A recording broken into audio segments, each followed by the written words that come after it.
Alrighty, in the new studio, TBD podcast, Chris Hanson. Welcome to the show, man. Thank you. I appreciate you doing this, bro. Over here or something. Yeah. Let's get the box. Do you want to unbox it and kind of explain some products? Might as well, right? Yeah, we can do that. When do you want to do that now? Let's do it. Yeah, you're an entrepreneur. Yeah, like a little intro. Yeah, we grew up together in Sarasota. We've known each other a long time. Yeah, and then I guess both moved to Tampa for bigger and better opportunities, right? And you own multiple businesses. What are you involved in? So my main business, like the one that makes everything possible, is the medical laboratory testing. So Genesis Reference Labs, main locations in Orlando, Florida. I've got partners. We've been together for years, and we're pretty much partners on all of our ventures. But clinical lab testing, everything Quest and LabCorp does.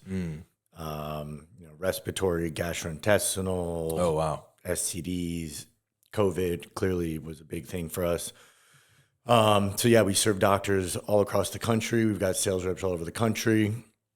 So that's our baby. That's a good business. How long you been running that for? So we bought the lab out of bankruptcy in 2018. Amazing. Yeah, so we were all coworkers at a laboratory called Millennium Health out of San Diego. Like we all got recruited out of college. It was our first medical gig. And we actually all connected in Texas, despite all of us being Florida guys.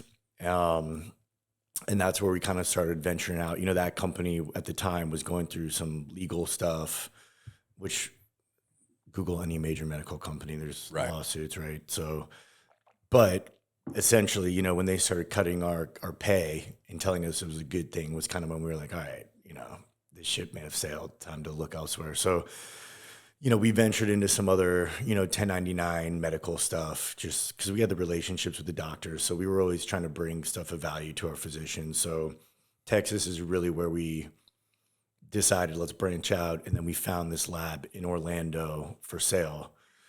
And my one partner happened to grow up in Winter Park. So it worked out. Yeah. So that's awesome. So yeah, we've had that since 2018. We now have the headquarters in Orlando. Then we've got a location in Dallas, and then we've got one in Colorado. So sweet. Damn, dude.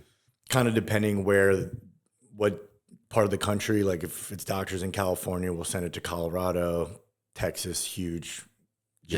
Try to cut down the turnaround time. Texas is a massive medical market, right? Dude, I'm trying to think if it's Dallas or Houston. I drove through Houston, the medical center. Massive medical complex, Bro, people don't realize Houston, I would venture to say the best healthcare in the country. It's a whole city literally called the Med Center. Yeah.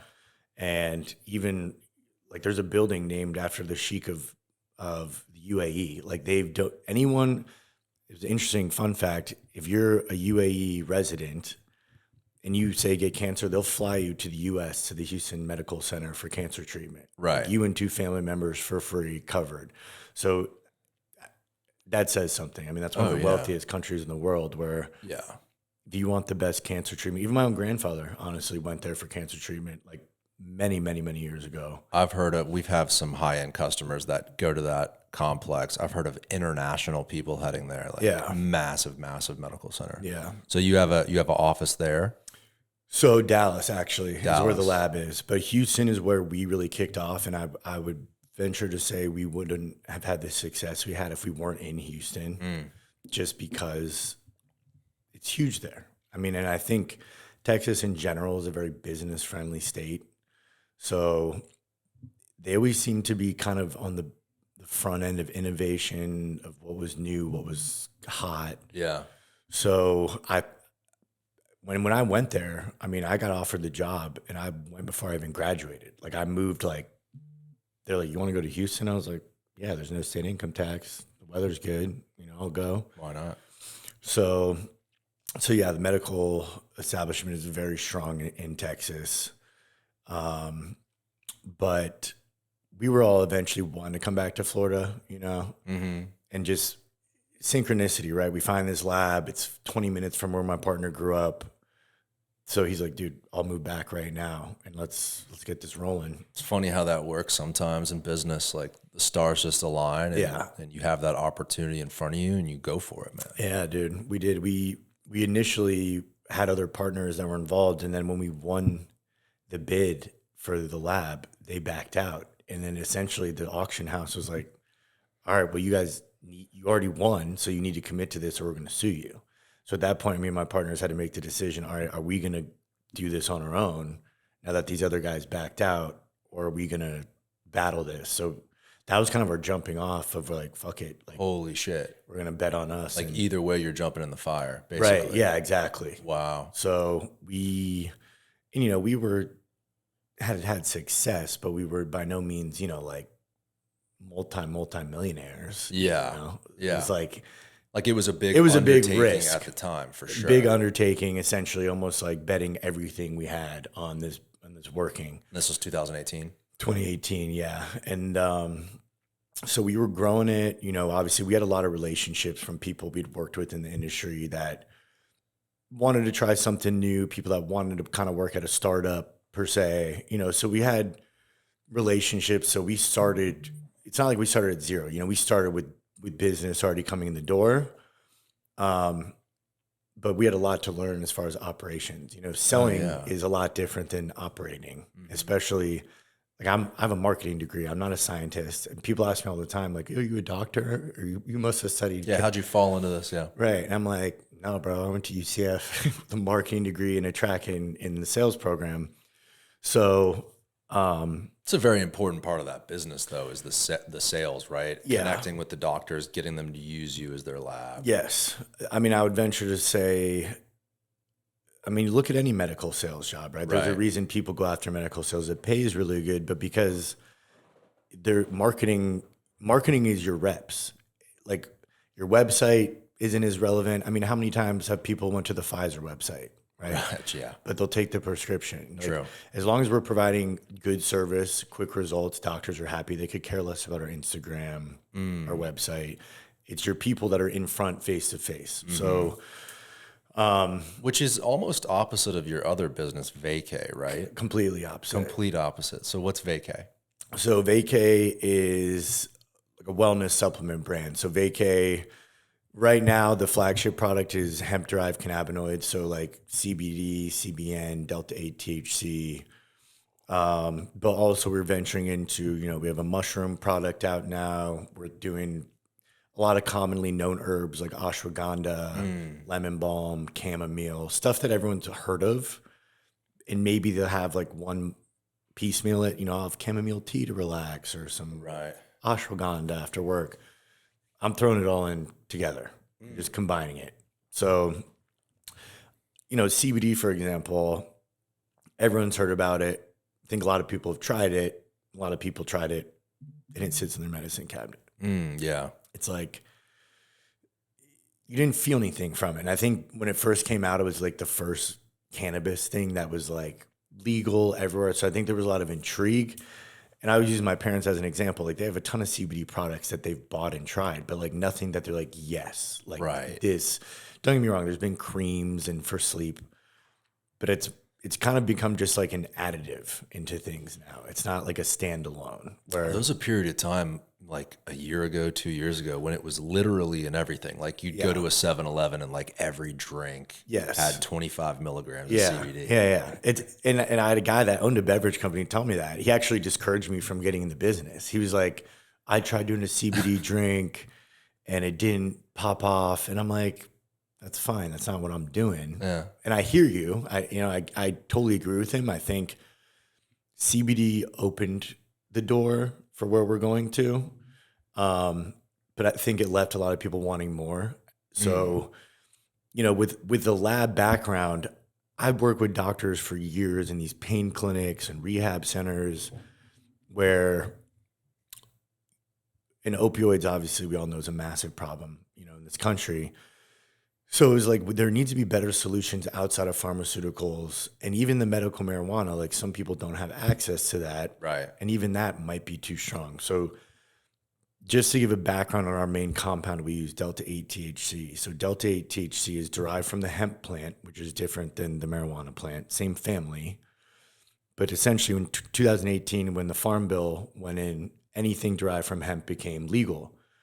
So the cannabis plant say there's 200 different compounds in it. CBD is one of those 200. Delta 9 THC is one of those, which is the federally regulated compound, which is illegal or legal.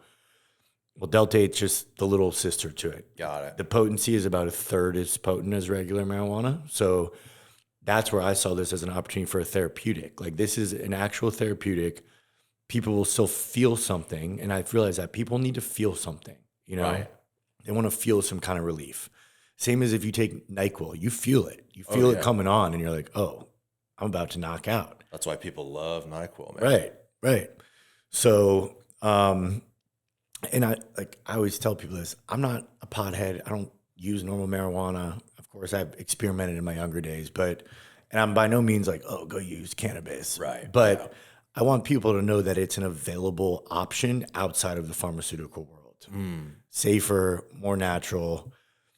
But I found a lot of companies in the cannabis space, the products are so strong now that way overdone it. I mean, well, you go into, I mean, first of all, a gas station is probably the wrong place to look for any sort of therapeutic anything if you have a problem. Right. But when you do go in a gas station, you'll see the CBD section, Delta 8, you know, whatever they have. Yeah. And it's always like 2,000 milligrams. It's right. You can just tell it's made as almost this like secondary supplement just to try to get you fucked up. Right. I mean, that's exactly that's what they try to do. Right. So you guys are not taking that approach at all. No. And I always use the comparison, like, if it's your buddy's first night drinking, you're probably not going to feed him Jaeger bombs or like Bacardi 151 because he's probably not going to have a very good time. Yeah. And I compare that to most products, even in the medical marijuana dispensaries, they're dosed so high. And I don't know if you've had this experience, but every time I've went to Colorado or Vegas, say with some friends, everyone wants to go to the dispensary. It's almost like, you know, part of the experience, right? Go buy some edibles or gummies, whatever it is. And then 3 hours later, you're in the casino and someone's like, all right, I'm freaking out. Yeah. Like I need to go to the right room. now. Yeah. Where it's not enjoyable. And it almost ruins your night. And I've seen this countless times where I'm like, why is this the norm? And it almost bothered me because at that point, that person is no longer going to look at this like anything beneficial besides almost like a party thing. Or they have a negative experience where it'll turn them off from looking at it like a therapeutic. So I always use my mom as a prime example. Like, my mom's not going to go into a dispensary. She's definitely not walking into a smoke shop, and she's definitely not buying something at a gas station. Even if it said like migraine relief, 2,000 milligrams. And a lot of the packaging is pothead looking, right? Like it's got like a stoned guy or a dude walking on the moon. It's knockoff cannabis. I mean, that's really what it is. Yes. So getting back to the plant, there's all these different compounds, and we use another one called CBN, similar to CBD, doesn't get you high per se, but it's even better for sleep and just kind of knocking you out. So, and it's funny, they actually had studies during COVID. One of these other compounds, we use CBG. They found that a lot of people that use marijuana were not contracting COVID. Well, they found out that this particular compound, CBG, was coating your cells and preventing the virus from being able to spread. Whoa. They clearly hid that study quickly. Right. But my point is we all have an endocannabinoid system in our body naturally. Like, we're made to consume this plant. You know, has it been messed with over the years? For sure. I always use this comparison, like America, we take a good thing and then we're like, let's fucking 10X it and make it stronger, right? Like bigger, more, whether it's food, alcohol, we go suck the oil well dry, bro. Literally. I mean, that's what it is. Well, like if you talk to your parents, I mean, I know I talked to my mom about, you know, she moved to California in the late 1970s. That's when like the hippie and the pot thing was going on. And she was, she just said the weed back then was different. You know, you could smoke a whole joint with a friend and you just feel a little buzz. But today, like you said, you go to Vegas or Colorado and you take some of those products and it's almost like you took a prescription pill. Worse. Like that's how strong some of this shit is. And that's just the nature of this country. That really doesn't exist anywhere else in the world, where you've No. taken literally a plant, like something so natural, relatively healthy. There's no recorded deaths of anyone, from marijuana. Right. We've taken that and just extracted it so much and turned it into essentially a drug. Yes. And it almost feels like a narcotic when you take some of this modern stuff. Yeah. Well, which is a shame, really. And you nailed it. Even I remember, say high school, the marijuana was much different. And it's now, in numbers wise, it used to be, say, 12 to 15% THC in, a joint. Now you're talking like 30, 35%. Yeah. And you see like, oh, I'm paranoid or anxious. Well, yeah, because you're essentially like overdoing it. Yeah. Everyone's on a race to the top. My cousin, my wife also has her card, but my cousin picked some up and it was 33%. And I'm talking to him. I'm like, dude, that's a third THC. Like, at what point is the cannabis plant just a stem with crystals, with THC crystals hanging off? Right. Like, what are we doing here? Well, and what are they using to get those kind of numbers? What kind of growth enhancers? What kind of fertilizers? Like, is that really natural? Right. And in that business, things are priced on the percentage of THC. So that could be a big player of it, is the higher THC, the higher you can sell it. But and I'm not saying don't go to dispensaries, because there are good dispensaries and good, bud tenders, right? Their name, they'll tell you, and it's usually the out-of-state people are like, what's the highest THC? Yeah. There's so many more things at work in the plant than just the THC level. And that's where some strains may have higher CBD, and that might be better for a more balanced feeling or whatnot. But yeah, man, that just bothered me, because we're losing people ever looking at it seriously or something that can actually help. So I've always had the approach like less is more. And I even tell people, anyone I give our product to, I'm like, you can always take more. Right. Like, start light. My biggest fear is people trying it and having a negative experience and then never, and God forbid they get to a point where, say, they have cancer or something or arthritis and they're looking for something outside of the pharmaceutical.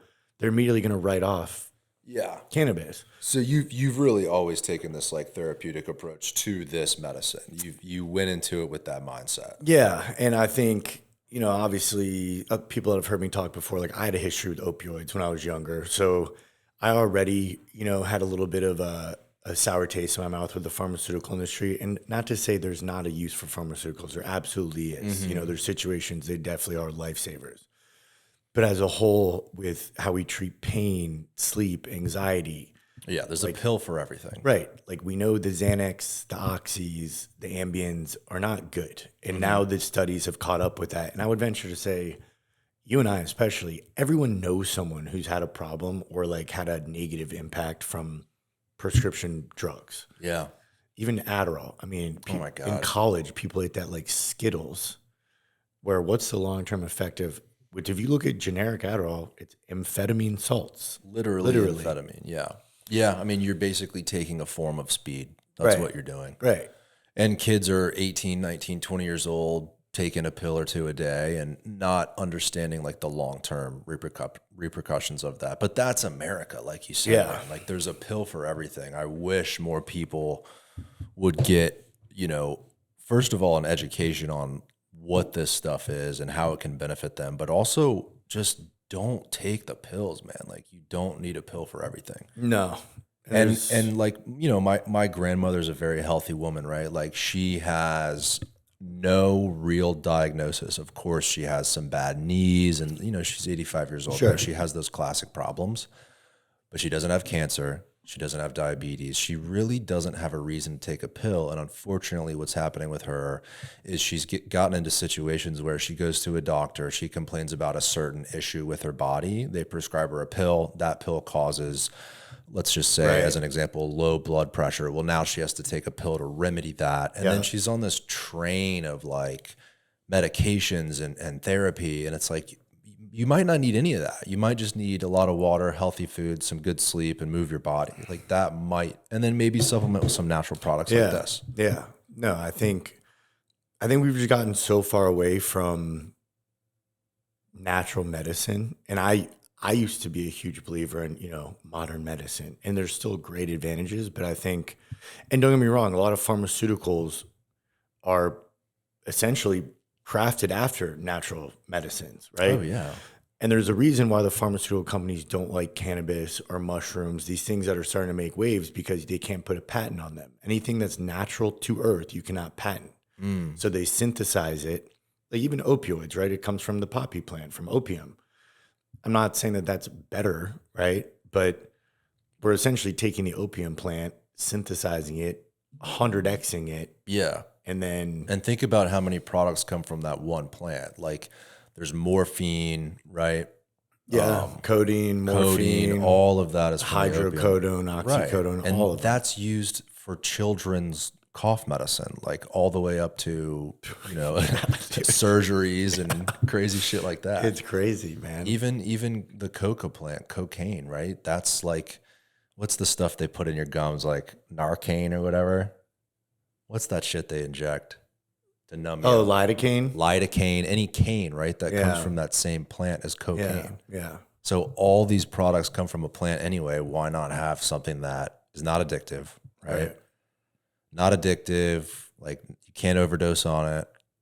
It's not going to kill you. Yeah. And it's been proven over years and years and years under the table. Yeah. And I think I've seen a lot of positive impact coming from really like the veteran community with a lot of, I would say, like these plant medicines, right? Whether it's mushrooms, ayahuasca, cannabis. These guys have been through the ringer, seen crazy shit, been on every medication possible at the VA, and they're still miserable. Yeah. And that's what bothers me. And, like some states where say like medical marijuana is not available, like that's where we come in, where, there's a few states obviously that are not fans of us. And typically it's the states where marijuana is legal, but that's because we don't need a special license. Like we're not charging a cannabis tax. So even here in Florida, about 3 months ago, True Leaf, the largest medical dispensary here, was lobbying to get Delta 8 and all of their hemp-derived cannabinoids banned because we're cutting into their profit margin. We're taking their patients.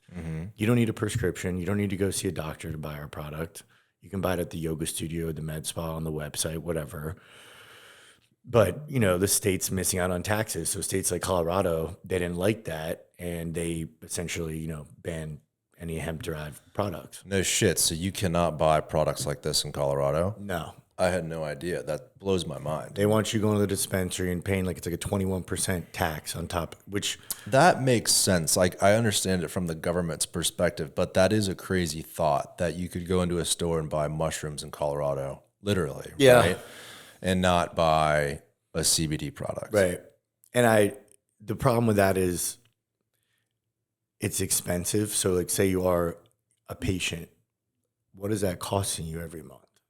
Right. Like I would venture to say it's probably double the price of ours. And if you're someone that takes, and we have clients that they take religiously, but because they might have a chronic pain or a slip disc or insomnia, whatever, it's all about making it affordable too. And I think we can all recognize healthcare is not affordable in America, especially look what happened with insulin, right?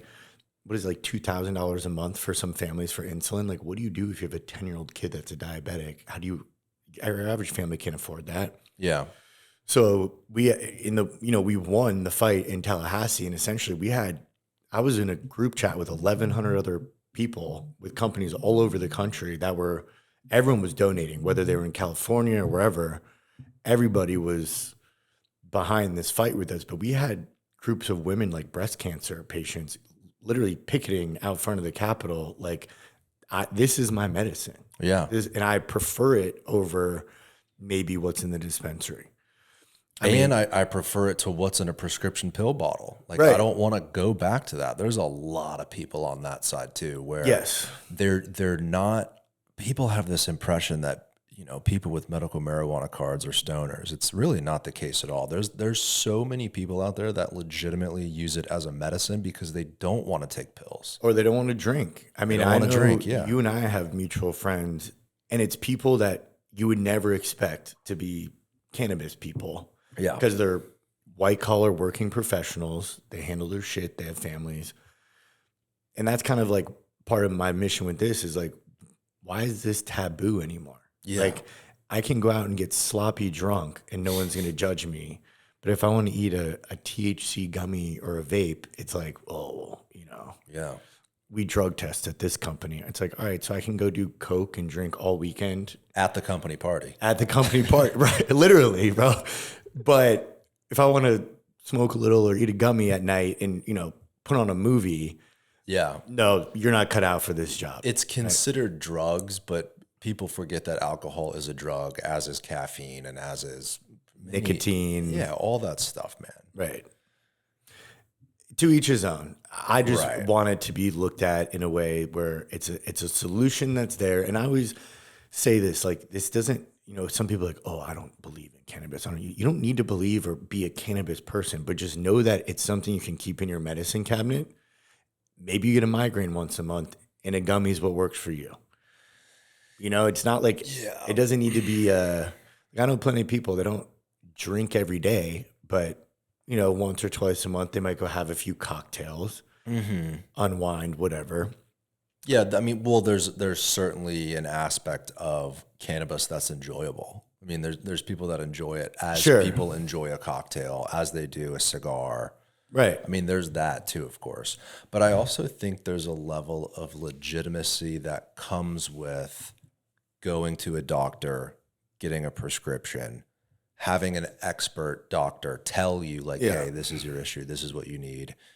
Here's a prescription for, an ounce of cannabis, or whatever that would be. I think there are some people, maybe they're older, maybe they're more closed-minded or just ignorant about these benefits. So they want to go to the doctor. Like, they want education that is doctor to key. tell them. Yeah. They don't want to go score like Right. an ounce of weed on the street. Right, You know what I'm saying? right. So I think both are important. I think you kind of have to have that state government say, hey, it's legal. Let's create avenues that are easy for people to get the product. But I definitely wouldn't want to see stuff like this, like your product, closed out and kept away from people, especially just for tax revenue purposes. I mean, they could certainly find a way to tax you guys, and you guys could impose a tax. Like, that was our argument, was tax us. tax us. And don't get me wrong, there needs to be regulation 100%, because, and I've seen this, I mean, a lot of industries, right? You have bad players in any business. I don't care, cannabis, real estate, whatever. There's always bad guys,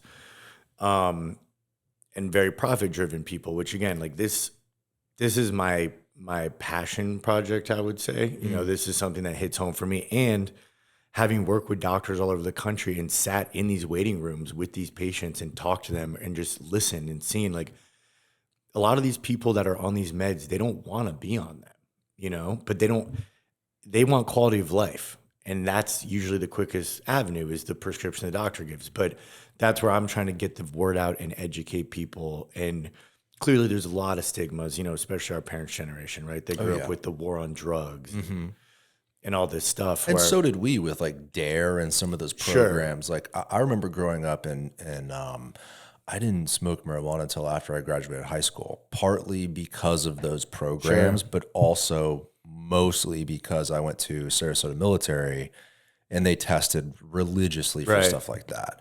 And honestly, what ended up happening was the kids from my school, myself included, would go to the gas station, remember like K2, Spice, like all that bullshit, fake stuff, which is probably worse for you than cannabis. For sure.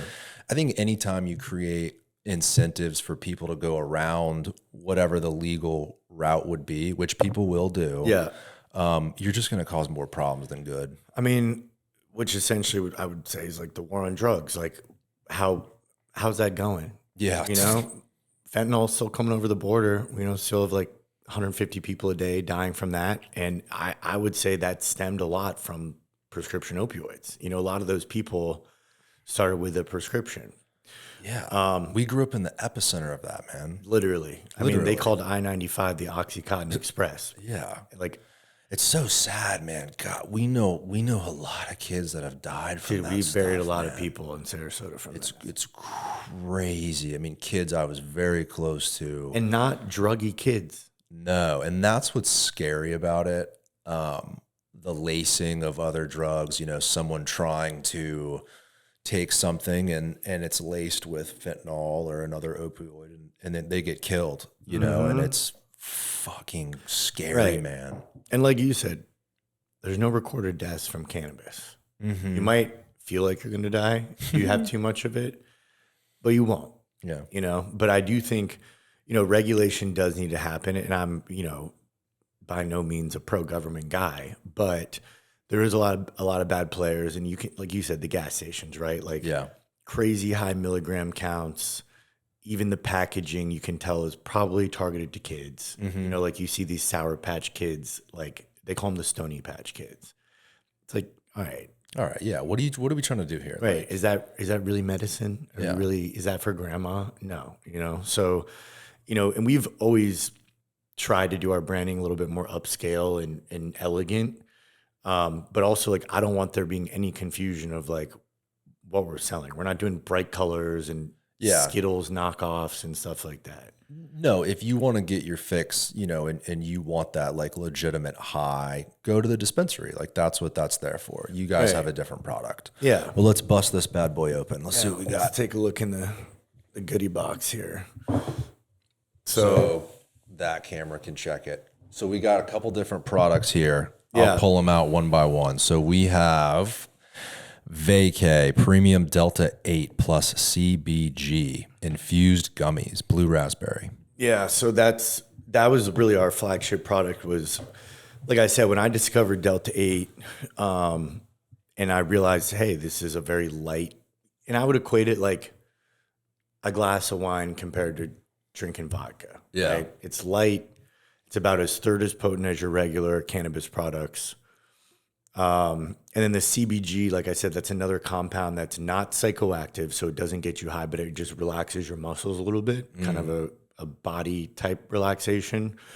So that's really for anybody. I mean, my sister takes this daily, every night. I mean, she's she was actually a pharmaceutical rep for years. So she was actually one of my proudest converts because she was not a cannabis person at all. Like you maybe college smoked pot one time. Like always liked alcohol, but you know, she's raising two little boys, you know, she's a stay-at-home mom, and that for her is kind of her unwind at night. Some people, I think a little bit of THC just like gets them in a better mindset, relaxes them. But that's definitely our most popular gummy we've got out there. Let's do the sleep gummy next. So now we've got Unwind sleep gummies, CBD and CBN.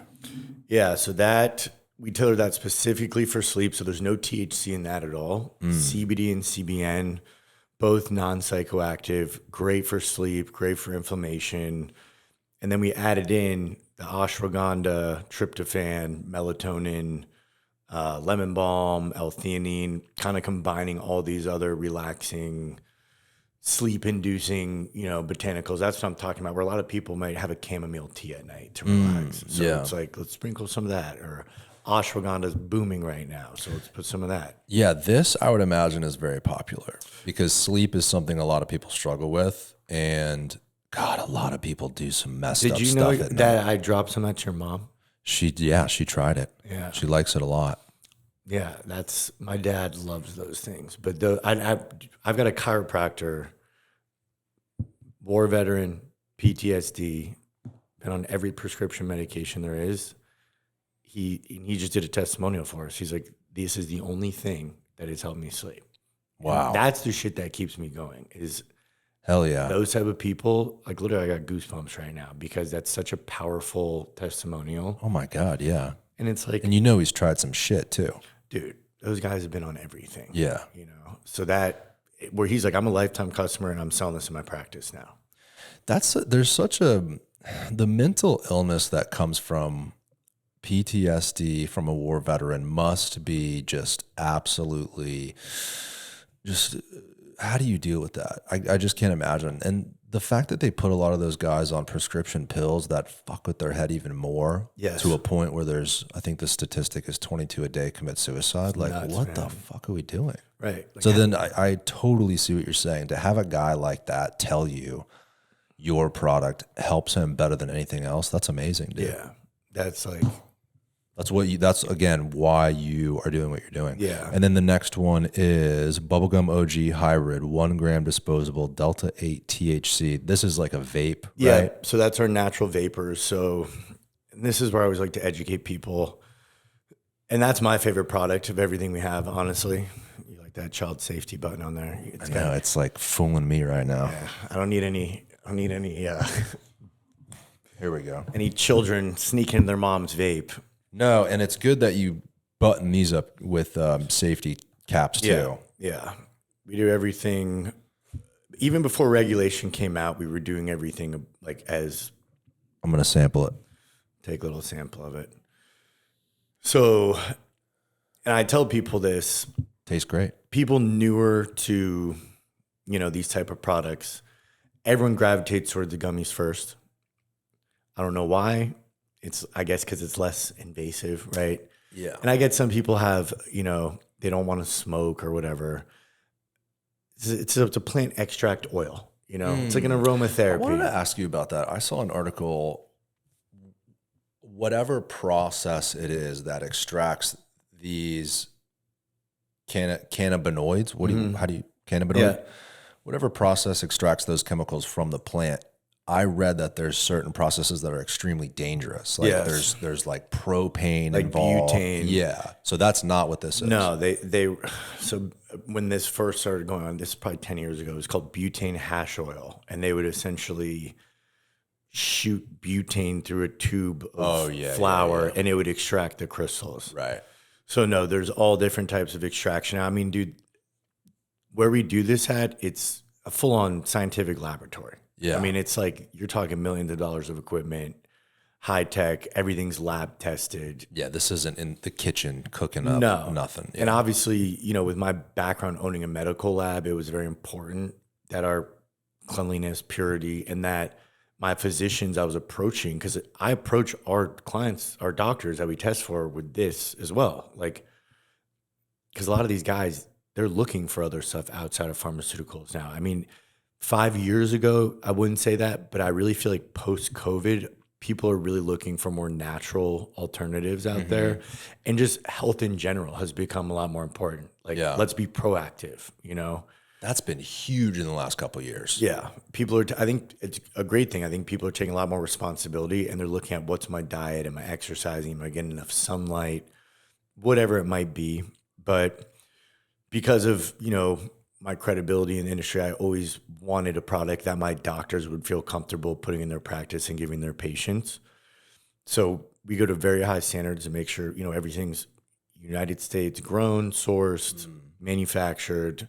A lot of these companies you'll see on Amazon selling like hemp gummies, which, just to clear the record, a lot of those contain no CBD. They're using hemp seed oil, which is essentially what they're putting like in your acai bowl, right? Like the hemp hearts. So it's doing nothing for you. It's doing nothing. It's great for omega-3s, get some fatty acids. But as far as containing actual CBD, Amazon does not allow any CBD products sold. So now, why do you think that would be? Man, I wish I knew, because I would love to be on Amazon, but I could see that they're so big and certain states, I mean, every state's differently. Right. They're national. Yeah, that might be tricky. Distribution wise, it could be tricky for them. I could see that. But even as far as advertising, like Facebook, Google, we can't run ads. Really? If we do, it has to say hemp. It cannot say CBD, which it's definitely challenging marketing a product that you can't utilize Google and Facebook ads. Yeah, I want to dig into the business side of it. Yeah. Because part of what we talk about on the show really is business. And so a company like this, and we actually dealt with the same thing with a couple of podcasts we've done on cigars here in Ybor City. JC Newman is the same way, right? They can't same regulations. Tobacco. Yeah. In fact, it might even be the same like legal rule book. Yes. Yeah. So, and I got flagged on it originally because, of course, any business, you don't know till you know, right? Exactly. Like I don't know cannabis, tobacco, alcohol, advertising guidelines coming from the medical lab industry where we don't do advertising. We have salespeople. So very early on, I think it was on Instagram, we had one of our ads or commercials, right? It was a girl, hitting a vape. And essentially you can't have someone like puffing and blowing smoke in the same sequence. Like I could have someone putting it up to their mouth and then cut to the beach and then like cut back where smoke's coming out. That was allowed. Okay. Where it's like like, again, how would I know that without just getting flagged and then being like, oh shit, you know, I think they shadow banned us for like a couple months or something like that. But yeah, it's challenging. I mean, don't get me wrong. There's ways you can work around it. Like I said. Yeah. How are you guys doing your advertising and getting the product out there? So we just had to cater our ads to what the platforms do allow. So Twitter, actually, when Elon took over, they did start allowing cannabis companies to advertise, but it was only for topicals. So we can advertise. We have our CBD roll-on cream, which it's showing up to your house tomorrow, the box, since we were supposed to shoot tomorrow. But so like the topical lotions, free game, but we even had to add in extra educational components to that. So they were allowing advertising if you're educating your consumers. So Twitter's been a little bit more lenient.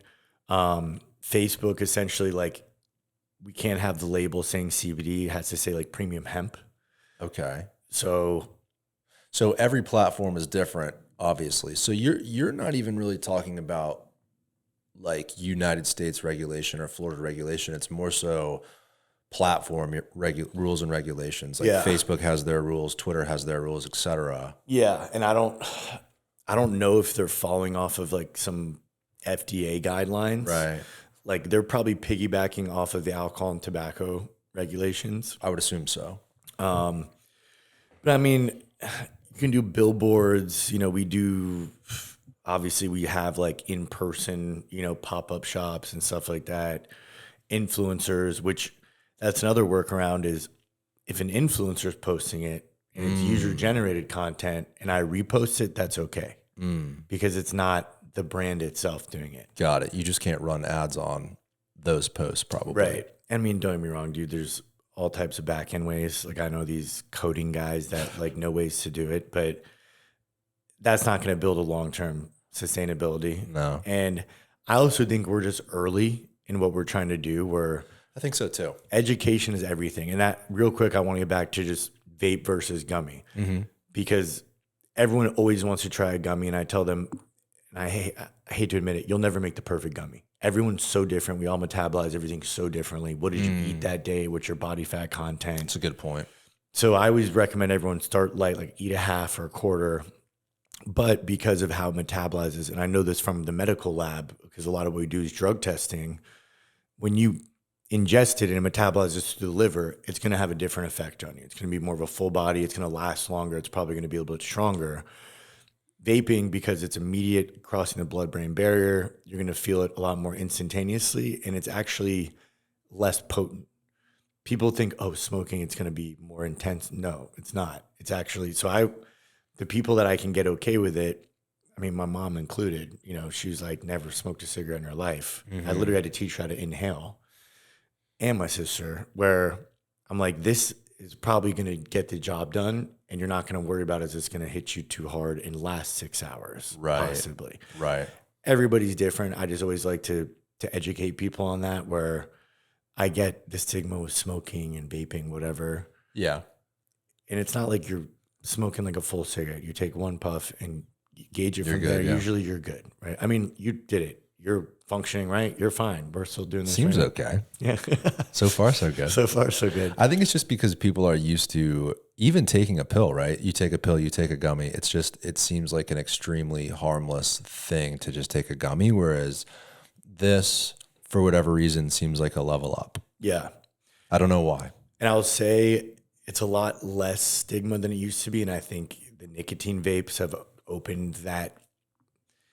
Like everyone's nicotine. That's a vaping good now. point. At least in the younger generation. Like when we were talking about this before, right? Like when we were in high school, we might like be drinking and have a clove cigarette or smoke a cigarette. But I would say maybe only 10% of people I knew would have a cigarette when they were drinking in high school. Now I feel like I see these young kids, and 90% of them are smoking nicotine vapes. Dude, it's bad. Yeah. Like the nicotine use is way higher than it was when we were at that stage in our life. Yeah, I know a million. I'm an only child, but I have like friends with little brothers, and they all smoke those little bitty sticks, whatever the hell they call those things. It's bad, dude. Yeah. To a point where like they look like crack addicts. Like they'll try to hide it in their shirt. They'll like step out of class and do it. Yeah. It's really, really bad. And it's like, we're not targeting kids, but we have sour Fiji apple flavor, cotton candy, bubblegum, right, whatever. So it's which kind of like, this is bubblegum flavored, but by looking at this package, you would never know. In fact, this just looks like a vape, like a regular vape. And that's part of your idea, right? Is to kind of keep it very neutral. Neutral, I mean, I would say even discreet to a bit, but like class it up a bit. It doesn't need to look all funky and psychedelic and stuff. You know what I mean? Like I know plenty of very successful guys, girls, business people that use cannabis and maybe don't even use alcohol anymore. It's just and I think part of it's generationally, where no one I know judges someone for using cannabis now. You know, it's not like, oh. That shifted only a few years ago. Even like within my own family, like I remember, you know, growing up early on, it was like you kind of had to hide it within the family, right? The classic story of like the cousins at Thanksgiving doing a walk around the block, right? That was always like hidden. Yeah. Now that I'm older, like my whole family is very much warmed up to it. There's some successful people in my family that have owned businesses that have their medical cards and very much enjoyed in the evening. Right. And it's a game changer for people, dude. Yeah. And it's so much healthier than drinking. Yeah. I have a lot of buddies that, I mean, we all used to party hard when we were younger. And I'd say every week someone shoots me a message or like, dude, loving the vape, not drinking as much, or I feel healthier, whatever it is. Yeah. Like everyone's dealing with their own issues and whatever it is. And it's not a fix all for everything, but it's like, it's a great alternative. You know, we're all working our asses off. We're stressed out. We're all hyper stimulated with our phones and running around, where it's like, and that's the basis of VAYCAY, right? Like that vacation mentality. I want people to feel like when you're walking in that freaking resort, you just got off the plane, drop your bags, and you're like, ooh, we made it, baby. Let's throw in our swim trunks and go get some sun. That de-stress. Yeah, just chill a little bit. Not overdo it. Not, you know, you can if you want, by all means. Eat fucking 10 gummies if you're feeling the vibes. But and I feel like a lot of things were so strong that my buddies who did want to drink were like, no, dude, if I smoke, I'm done for the night. This is formulated so you can still be at the wedding on the dance floor, take a puff, and you're still going. You're not. Yeah, because like you said, this is Delta 8, right? And this is a third the strength of Delta 9. Yeah, so Delta 9 is your traditional, what everyone recognizes as cannabis that the government, they only federally regulate that compound. So like CBD from cannabis, no effect. Delta 8 from cannabis, a third of the effect. So, you know, look at it like ibuprofen, and then you have extra strength ibuprofen. Right. So this is just a lighter version of what a lot of people are used to. Yeah. I mean, I don't want people to completely unplug and go to outer space, you know, like. Well, it's not what we're going for here, right? No, not at all. What's really fascinating to me about this, because you could call this like a new concept. 10 years ago, this industry did not exist as it is today. Not at all, yeah. What's interesting to me, like when you, Tyler, are my age in 10 years, right? Like there's going to be so much data out there of alcoholics, people that had that, you know, a couple old fashions as a nightcap, people that would drink in the evening after work, like the data of them switching now to a Delta 8 vape or even medical marijuana.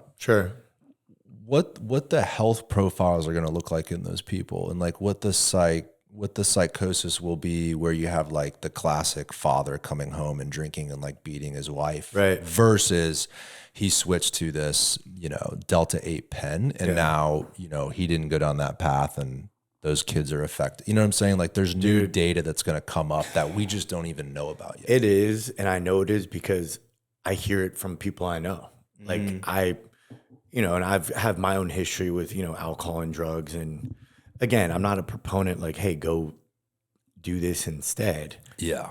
But people want to look for other things. And I feel like, you know, I'm 34 now. It's kind of like the party's over, right? People have families and stuff to do, where people are being a lot more introspective of their lifestyles, I think, and kind of reevaluating. And they're like, I mean, I had a buddy literally last week. He's like, dude, I'm not drinking as much. And he's got kids, marriage not as good as it could be, probably, where this has kind of become his substitute. He's like, I'm a lot more present with my wife at night. I'm better with my kids, which again, I love hearing that. And I'm not to say you need something, but some people are always going to want something.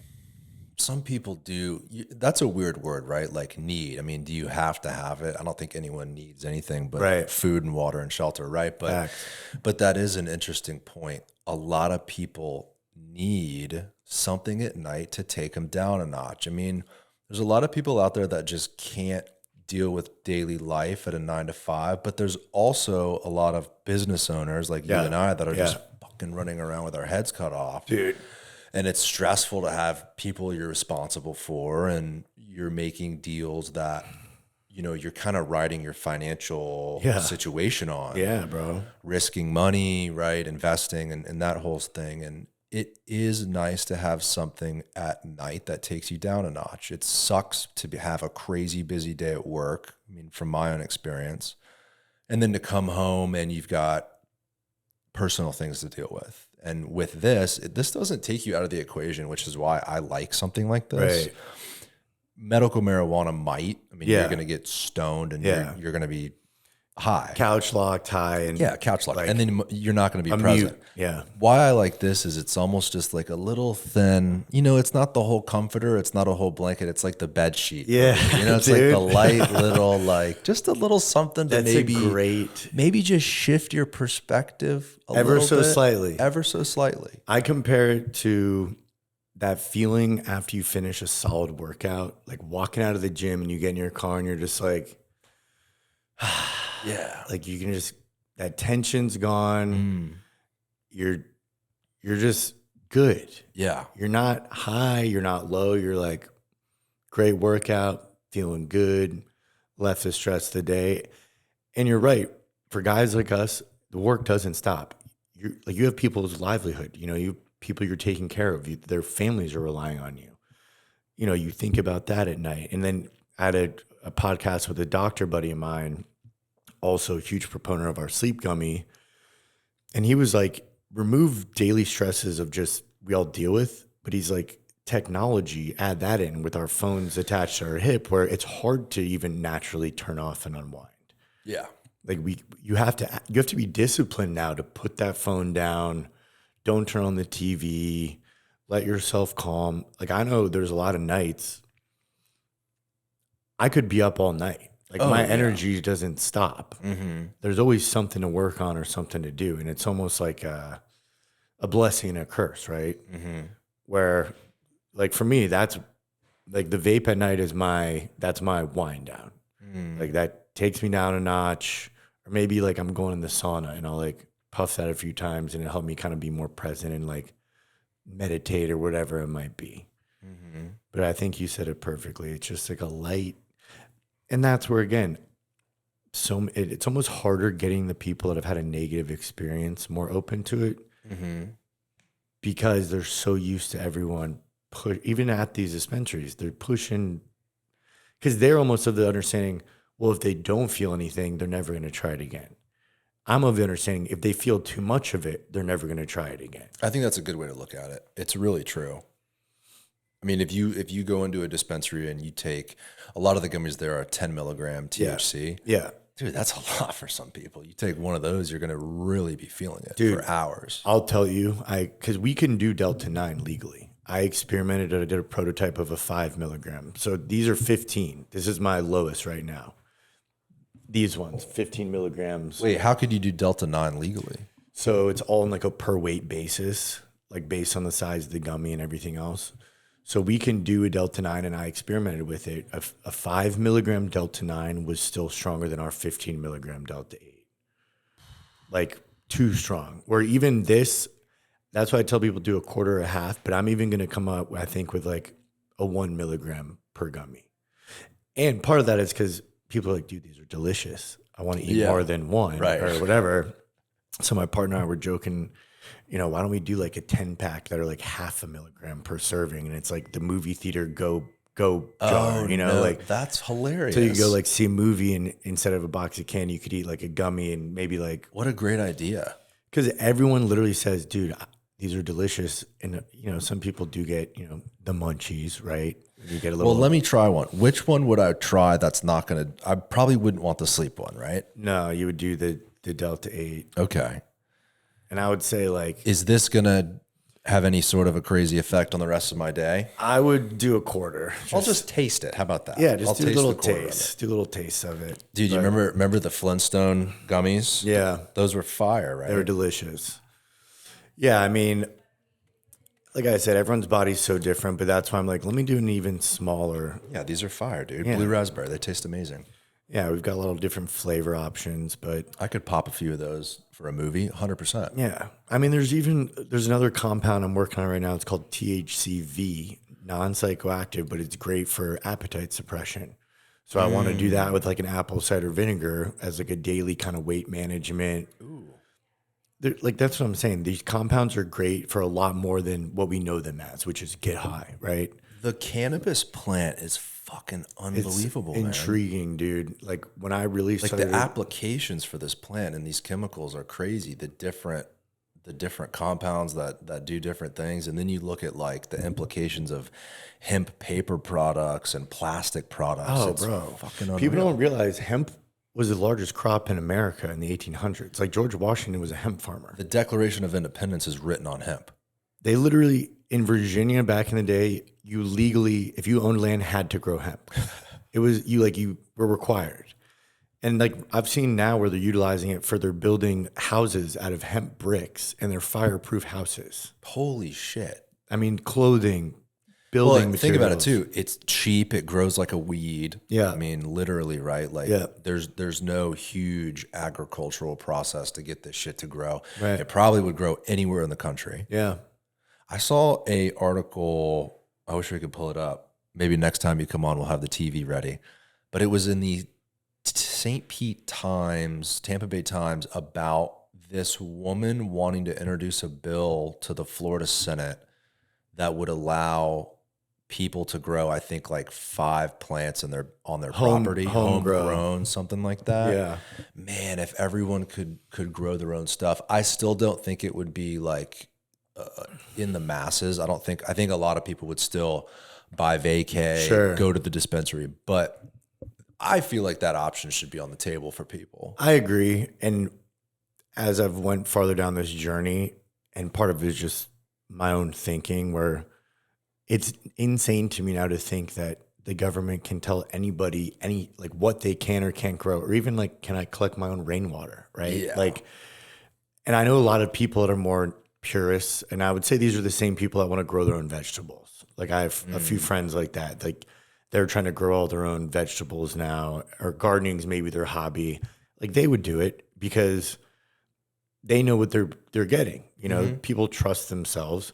And I will say, even at the medical dispensaries, especially in Florida, because in Florida, people don't understand this. If you're doing medical marijuana in Florida, you have to be completely vertically integrated. You're the grower, you're the extractor, processor, legally, and you're the storefront. Yeah. Which is why Florida has been not very successful, because if you want to get in the business, you need like $30 million minimum for a whole operation. That makes no sense to me. That's like telling Publix, you need to be growing all the food you're selling here also. You're not good at everything. Like I could be a great farmer and a horrible retail store operator, but you can see it if you look at these blogs or on Reddit. Some of these products, people are posting pictures, they've got insects in them. There's mold and mildew growing on the flower. Like, what's the quality of the product? So that's, Florida's a monopoly, to put it plainly. It's not set up very good. The people getting the contracts. I mean, literally the woman who owns Trulieve, her husband's in jail right now for bribery and corruption. And they have her on record, like, I only got in the marijuana business because I knew it was profitable. Never had any experience in the business, not even cannabis users or advocates. You need, I think with any industry in America, you need the mom and pop aspect. Yeah. And when you have a barrier to entry to an industry that's that high, meaning like you need $30 million or whatever it is to get into it, and you can't have like the passionate individual start a little corner store, that's a problem. And I'll tell you, you know, all these trade shows I go to, these cannabis conferences, a lot of these guys that I would say are the most experienced and care the most aren't your white collar kind of guys. They're like your farmer type dudes. 100%. They're, you know, they're living on the land. They're not your conventional business people, but that's because they actually really care about what they're doing. You know, that's like, I mean, your family been in the ranching farming business. Like you can't play all sides. Not on the blood side, unfortunately. Right. But I've been begging them to get into it forever. I mean, they just, there's just no ambition to do that. And I totally get it because it's a massive undertaking, but yeah, especially in the way the regulations are right now. exactly. It's not advantageous to even go down that road. No, but you're cutting out a whole segment of the population that would be great at this and believe and passionate and have the right motives. But now it's gotten to the point where it's essentially Wall Street. Like yeah, it's that's become a problem. It's become That's a big corporate issue. cannabis, like alcohol and tobacco. Like the barrier of entry is, And we know where that leads to. Like we know what happens when you corporatize a plant, i.e. tobacco. Look at some of the issues that happened in like the 1990s. Like when we were little, you would go into it like a Denny's or a restaurant or a hotel, smoking or non-smoking floor. Like smoking or non-smoking section, that all blew up into multi-billion-dollar lawsuits over like the next few decades. Dude, I could see the exact same thing happening, unfortunately, in this industry in like 10 years when these freaking corporations just completely control the market. They attempt to kill stuff like this. Yeah. People then suing, and the whole thing's going to blow up. They're a little bit silly to go at the cannabis industry in this way. And it's silly because the people that are in it, they will die for this shit. Because they've been fighting this fight forever. Oh, yeah.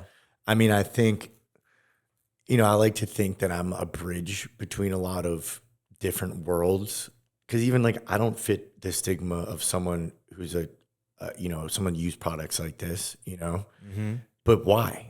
Why is that? I mean, don't get me wrong. There's definitely been a stereotype for a long time. Like our parents, right? The 60s, the hippies, whatever. Look at all the movies too, man, about stoners and shit like that. You Right. know? Which, dude, I'd venture to say I have more crazy successful crypto, real estate, whatever, banking guys that they're like, they go home every night and light something up or hit a vape or a gummy or whatever. I mean, a lot of our client base is actually women, and a lot of them are, I would say, like 30 and up.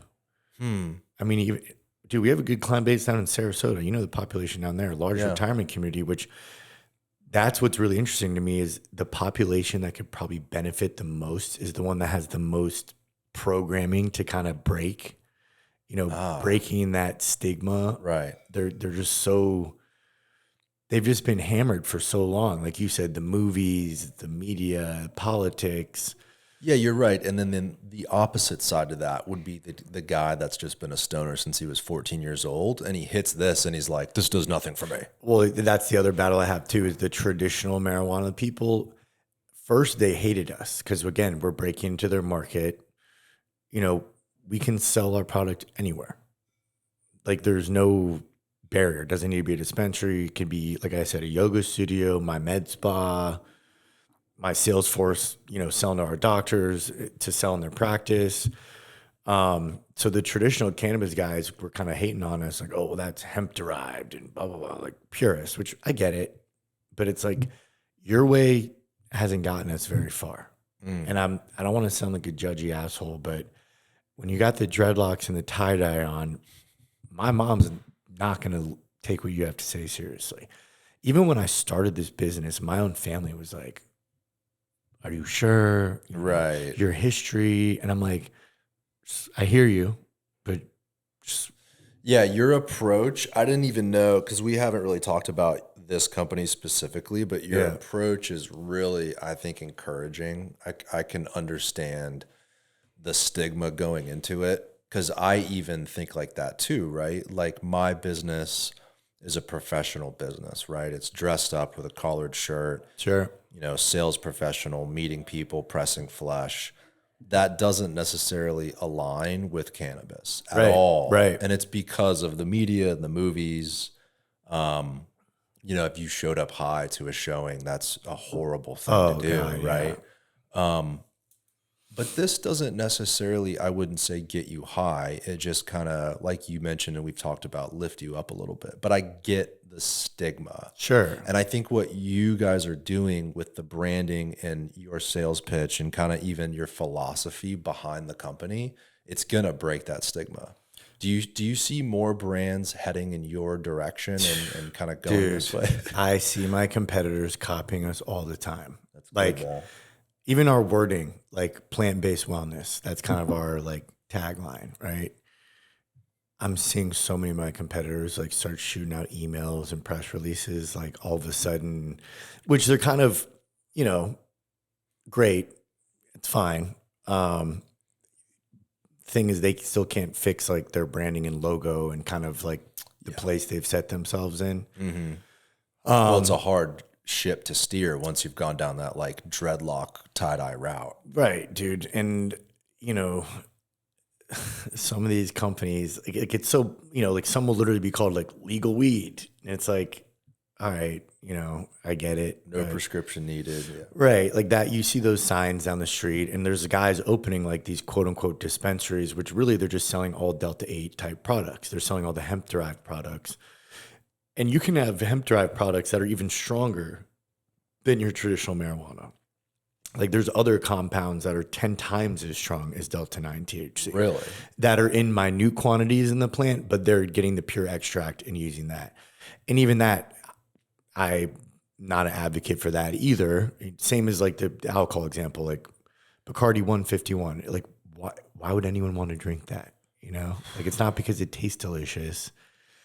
Like, you know what, it's like, or Everclear, right? Like, yeah, moonshine. Unless you're making like hunch punch for a college frat party, which you know what you're getting out of that party. Like you're getting sloppy and you're. Yeah, exactly. Like, and I think that that's what the same person's looking for in these products. Probably. Not VAYCAY, but I'm saying that's what they're looking for in these products that get you high. And don't get me wrong, I've noticed your people that use marijuana regularly, it's a tolerance, right? Their tolerance is much higher.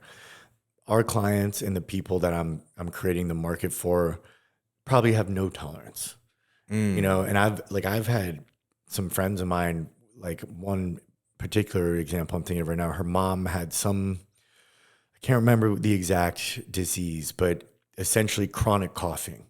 So I gave her some of the gummies, and because the THC relaxes the diaphragm, it was the first time like her mom has not been incessantly coughing constantly. And this was a girl like South America, mom grew up on the war on drugs. You know, they think marijuana is a narcotic down there. Mm-hmm. So even when she gave it to her mom, she didn't tell her it has THC. She just said, hey, try this. And she's like, she texted me, my mom is eating these gummies like Skittles. Like she feels phenomenal. Wow. So that, and then she ended up telling her, hey, by the way, these are THC gummies. And her mom was like, wow. And like the paradigm shift happened where she was like, holy shit, like I've been demonizing this for so long. Mm-hmm. And don't get me wrong, of course, there's been negative things associated, but if we would just kind of open up the gates and legalize it or regulate it to a better degree, even right now, no state has figured it out. I mean, even California, the first to do it, is still a mess. And they've been on that train for 30 years now. Well, and when did it become legal? In the 90s, early 90s? I don't even know, man. But right now, California, you want to know the biggest growers? The cartel. The cartel is the largest marijuana grower. Why would that be, though, if it's illegal in America? Because, one, they don't give a shit about licenses. They just still grow it illegally, and they'll grow it on state parks. I mean, the state parks in California now have special, like, essentially, like, tactical teams to try to go in. But even they can't, like, it's the cartel. Like, they're a legit army now. Yeah. So even, like, our law enforcement can't even really compete. So, I mean, the black market still runs a large part of the industry, or whatever is being tested, lab tested, because everything's getting lab tested. That's a weird one, because you would imagine, because it's legal in California, not recreational here in Florida, but it's medical here in Florida. It's legal a lot of places around the country. So why would the black market still exist? It's because it's still too expensive. The licensing is still too expensive, and your consumer is like, well, I can go to my plug and buy, an eighth for $40. But if I go to the dispensary, it's $85 out the door with tax. So it's just a price point issue. But and I've been going to the guy for 10 years or whatever. right. And like, he's my boy. Or, Right. I think you've got that.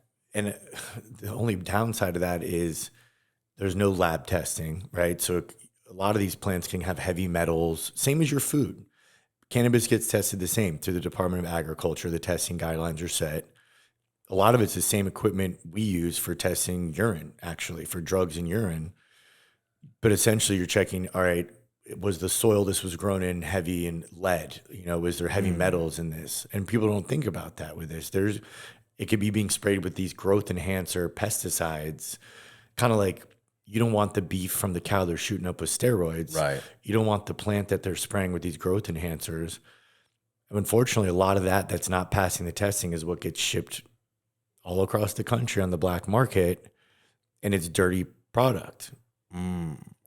But I hate to say this, a lot of these labs are kind of corrupt too. I've come to realize, like out in California, like, because if I'm a farmer and say I have a whole crop and then you just give me a test result where all of my crop is no good, what am I going to do? I just spent the whole season and all this money planting, growing, labor. So there's kind of like a good old boy handshake, like, hey, pass my product and I'll pay whatever. Exactly. Yeah. I think the solution could possibly be to put it on the federal ballot, to have it federally off the books. 100%. Let the states decide. Let the states make their own rules. They just did it with abortion, which everyone freaked out about. Right.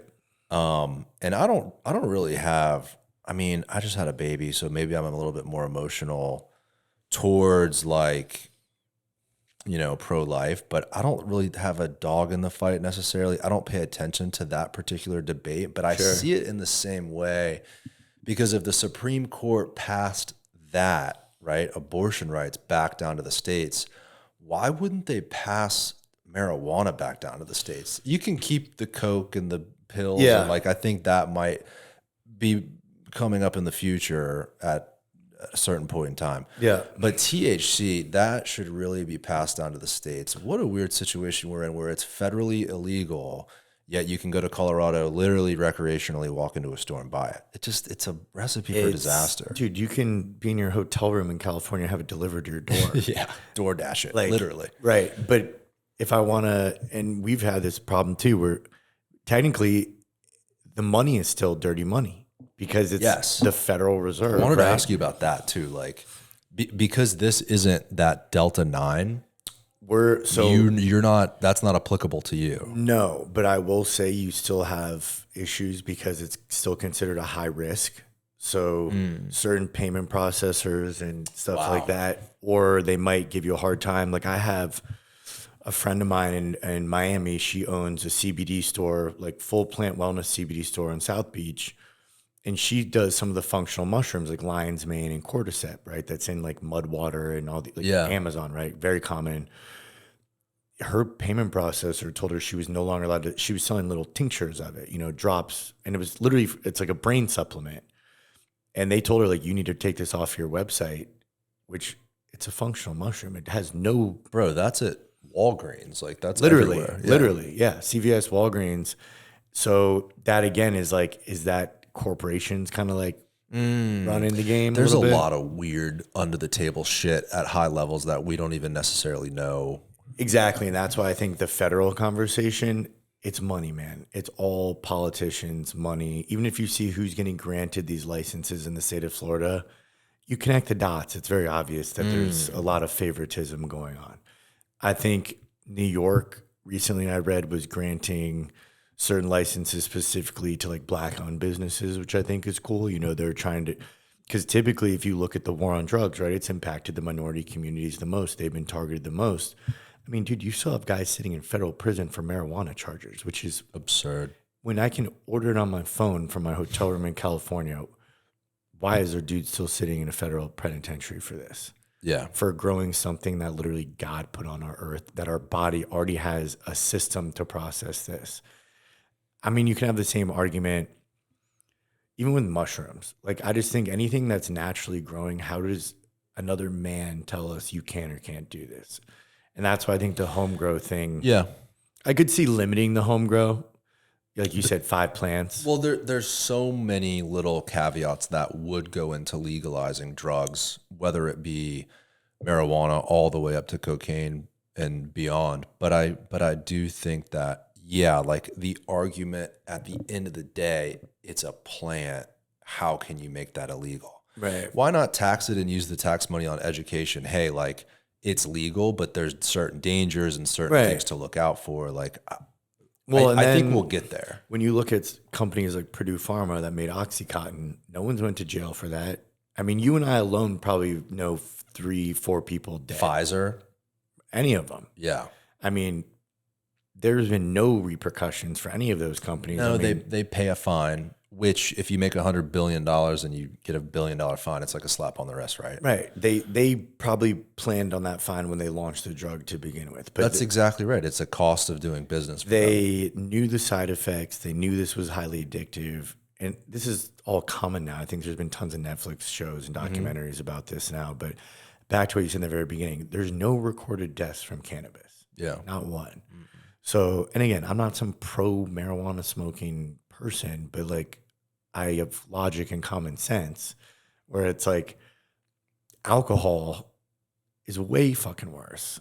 Oh, yeah. I mean, when people are like marijuana is a gateway drug, I'm like, I don't know anybody that's going to get a bag of cocaine after smoking weed, but I know a lot of guys after 2 or 3 drinks are wanting to do some blow. The real gateway drug is alcohol. Yeah. I actually think that cocaine is a higher schedule than marijuana on the controlled substances like legality chart. I think they schedule marijuana higher than cocaine, which is insane.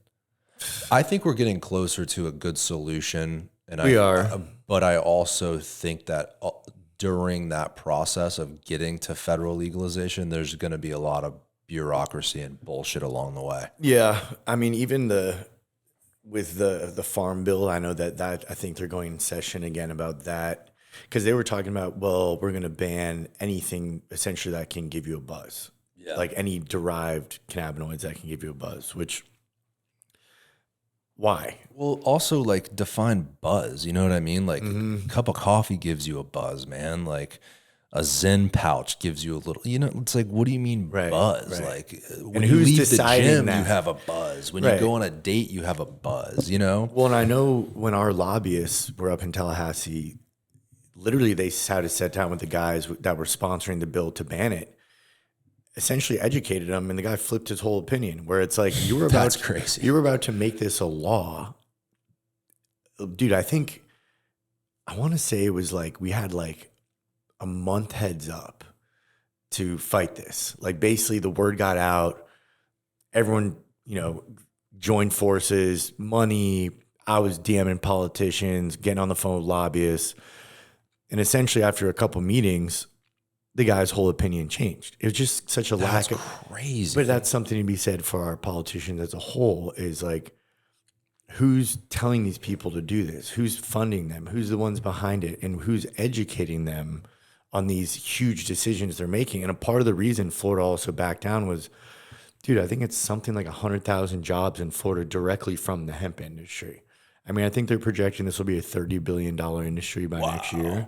Huge market. Hemp, which is outside of outside of the cannabis. marijuana. Yeah. Holy shit. But I mean, I look at it as just go to the dispensary. I mean, we have plenty of clients that do both. They go to the dispensary. They might like one product there. Well, I think like you've explained, it's a different thing. It's a different product. You wouldn't necessarily use VAYCAY products the same as you would use medical marijuana. Medical marijuana would probably be used for a more severe condition. Yeah. Not that you can't use these products for severe conditions, but I would imagine someone with an extremely severe condition that needs to get high to completely disconnect from their life or their illness would probably lean more towards medical products. Yeah, they'll probably be going for a higher dosed product, and some of those might just be extreme high doses of CBD, like crazy high doses where it's like a tincture or like an oil they're putting on their tongue. Or obviously like epilepsy, kids with epilepsy, like CBD is freaking awesome at stopping the seizures. And of course, which is so unbelievably amazing. well, you know what? And when those studies came out, Big Pharma tried to release their own special CBD product. It was called Epidiolex. It was like $800 a month for essentially the exact same thing that I could put in an oil bottle. It's like, come on. Like you're just like, there's just so much fuckery in the so much pharmaceutical industry. I guess this would be considered the pharmaceutical industry. No, I mean, very auxiliary to say pills, obviously. Supplements. I don't know. I mean, well, whatever whatever you would call supplements, pills, that industry, right? There's so much money in it, and shady lobbyist deals that get made. Like, who the fuck knows what they got in the works for products like this? They already tried to crush you here locally in Florida. Oh, and it's been state by state. Texas tried doing it twice. That got shut down. New York. They're going to continue to try to do it. I mean, they're not going to stop. Yes. They're not going to let you take a share of their profit. No. And you know what? I welcome it. Like, I've always been a fighter, and it's like, I don't need to be doing this. I could be fully focused on the medical business or freaking chartering our boats, whatever. I mean, don't get me wrong, I always like to be doing something, but it's like, I don't have a dog in this fight besides like my own personal experience and what I've seen with my own eyes, where it's like the current system is not working for us. Yeah. And we have these available other options that may or may not work for you, but just know that it's there.